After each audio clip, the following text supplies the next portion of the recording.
یہ کہ نبی اکرم صلی اللہ علیہ وسلم نے ارشاد فرمایا کہ میری امت کے اوپر وہی کچھ آنے والا ہے جو بنی اسرائیل کے اوپر آ چکا ہے، جیسے جوتے کا ایک تلا دوسرے تلے کے برابر ہوتا ہے، اور بنی اسرائیل 72 فرقوں میں بٹ گئی اور میری امت 73 فرقوں میں بٹنے والی ہے، سارے کے سارے فرقے جہنمی ہوں گے سوائے ایک کے۔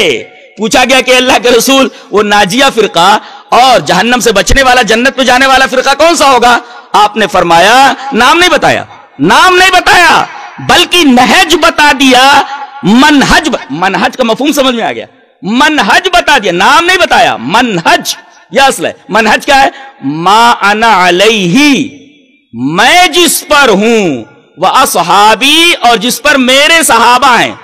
اب سوال آپ کریں گے کہ ما انا علیہ، میں جس پر ہوں، سوال یہ ہے کہ نبی کس پر تھے؟ قرآن حکیم نے اس کا جواب دیا ہے کہ آپ کہہ دیجئے ان اتبع الا ما یوحا الی، میں اس چیز کی اتباع کرتا ہوں، میں اس چیز پر ہوں جو میرے اوپر وحی کی جاتی ہے۔ ظاہر ہے کہ آپ کے اوپر دو قسم کی وحی ہوتی تھی، ایک وحی مطلوع یعنی قرآن حکیم، ایک وحی غیر مطلوع حدیث، یہ دونوں چیزیں۔ اچھا ہے، یہ دونوں چیزیں وہی ہوتی تھی؟ جی ہاں، اس لیے کہ یہی دونوں چیزیں آپ نے امت کو دی ہیں، اور آپ نے جو ملا تھا وہی دیا ہے، اور آپ نے کہہ دیا تھا کیا میں نے پورا کا پورا پہنچا دیا میدان عرفات میں، اور تمام لوگوں نے کہا کہ آپ نے پہنچا دیا۔ تو وہی دونوں چیزیں جو آپ کے اوپر اتری تھی وہی امت کو پہنچایا، تو لازم یہ آیا کہ جو آپ نے امت کو دیا وہی چیزیں آپ کے اوپر اتری۔ اب آئیے وہ حدیث پڑھ لیتے ہیں۔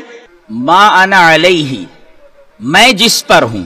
اب ظاہر ہے میں جس پر ہوں اور میرے صحابہ جس پر ہیں، ظاہر ہے کہ جس پر آپ ہیں اسی پر آپ کے صحابہ ہیں۔ سوال یہ ہے کہ کس چیز پر آپ ہیں کہ اسی پر آپ کے صحابہ بھی ہیں؟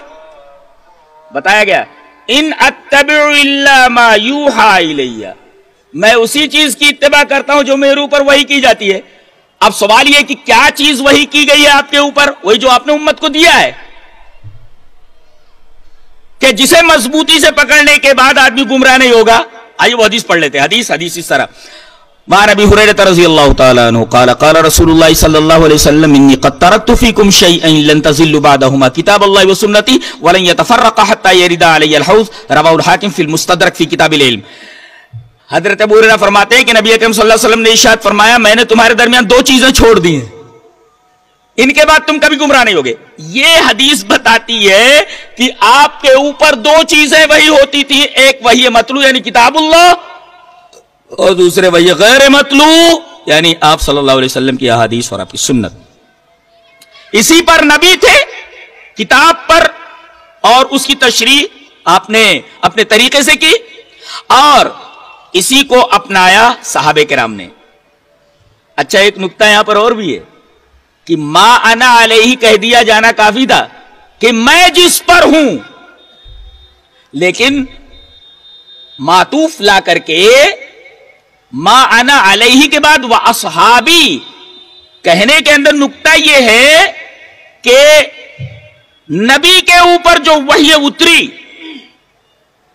آپ نے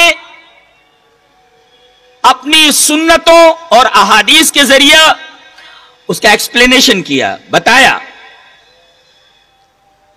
اب اس طریقے کو صحابہ کرام رضوان اللہ تعالی علیہم اجمعین کے طریقے پر ہمیں سمجھنا ہے۔